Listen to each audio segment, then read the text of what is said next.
1. Hey everybody, it's Wednesday, September 2, 2020, and I'm doing my first live video for you to go over a concept you probably have already done, but I wanted to be able to show you again so we could do some review. So I've created this very colorful decimal place value chart, and you'll find it in the Google Classroom under material for today's date, which is September 2. And the main part we're worried about today is the tenths, the hundredths, and the thousandths column. These are the three columns that we're working with today. So what I'm going to do is I'm going to place my chart up above so that we can kind of work along with the chart. So really the only part we're concerned with is the decimal over. Now, when you're asked to write something from a decimal to a fraction, you have to look at the digit to the far right, which you will see here I've put an arrow. So I'm looking at the number 1 and I'm counting it's one place from the decimal. So if I go back to my chart, if I go one place from the decimal, it's in the tenths column. So since it's in the tenths column, you write the denominator of 10 and the 1. And it's as simple as that, 1/10. So when you are looking to change these from decimals to fractions, you have to pay attention to the number to the furthest right and where it falls in the chart. So if you look at the next one, the 4 is one place from the decimal. Again, I go back to here, one place from the decimal is again the tenths column. So I'm going to write this. The denominator is 10 because it's in the tenths column, and the numerator is 4. Now, the difference in this one is you have to reduce this one to lowest terms or simplest form. So you have to ask yourself what number would go into 4 and go into 10. And you kind of want to try to figure out the lowest number, because if you don't, you'd have to keep doing it over and over again if you had bigger numbers. So I know that 4 can be divided by 2, and 10 can be divided by 2. So 4 divided by 2 is 2, and 10 divided by 2 is 5. So this one, the correct answer would be 2/5. So when you have to reduce them, you're going to get a little bit different number than you originally got the first time you wrote it down. Now, as we move along down the page, you can see that I've created numbers that now, if I look at where the arrow is pointing, it's pointing to the very furthest number, which is 3. And I count from the decimal 1, 2 places. Then I pan up here to my chart and I go to the decimal and I pan over 2 places, 1, 2. So that means this 3 is in the hundredths column. So I would write 100 because it's in the hundredths column in the numerator. And in the denominator, I'd put the whole number, 23. Now, 23 is not reducible because 23 is a prime number, which means there are no factors that will go into both of those numbers. So it is just plain 23/100. But when we move to the next one, if you look at the 4, where you can see the arrows pointing to the 4, it's 2 places over.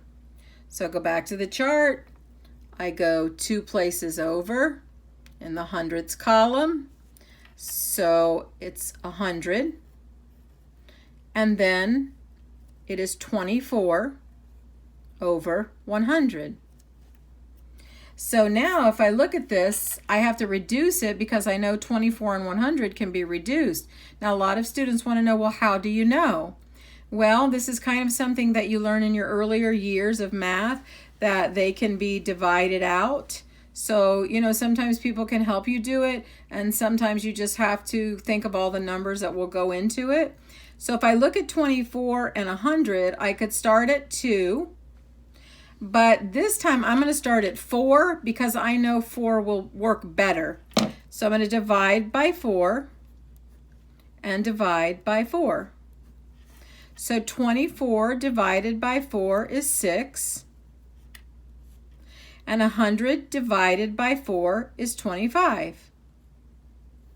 Now, since there is no number that will go into 6 and 25, our answer is 6 over 25.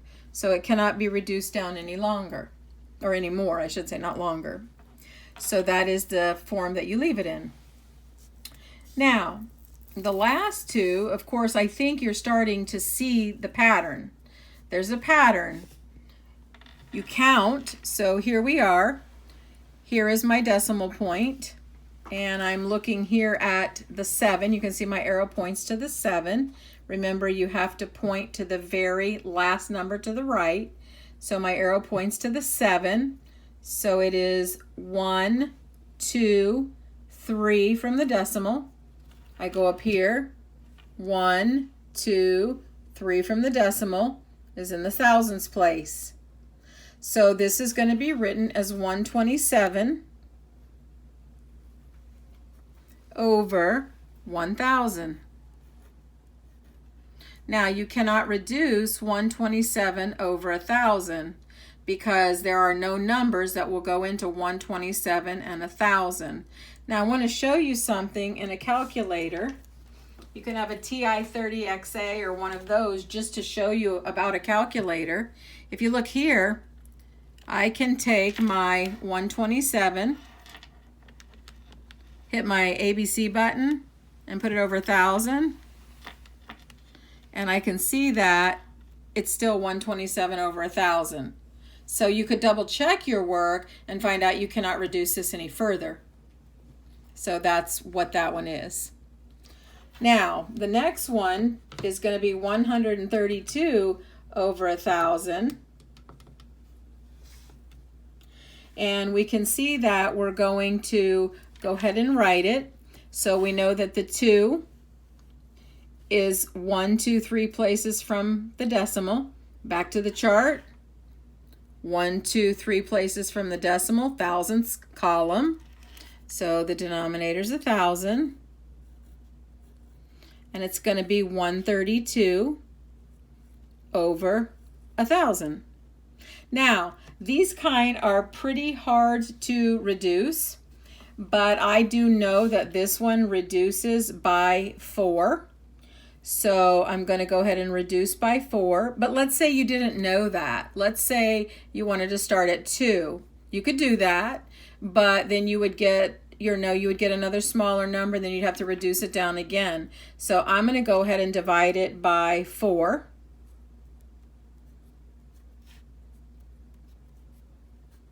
So 132 divided by 4 would be 33. And 1,000 divided by 4 would be 250. So the number in the final answer is 33 over 250. So you can see that some of them can be reduced and some of them can't. In the worksheet that I prepared for you, the first 3 of this section can be reduced, not reduced, and the other 3 can. So you'll see a pattern in the worksheet. Now, that's about the easiest way to explain place value. The most critical element in place value is remembering that you must count over 1 column, 2 columns, 3 columns.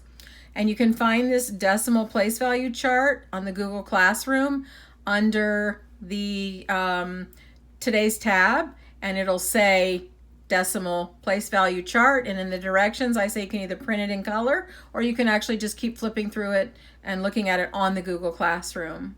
So what I'm going to do is once I stop the video, we're going to ask questions and then I'm going to clarify for you, and then we're going to take a look at completing the Google worksheet. So thank you very much for paying attention, and I'll see you in just a few minutes.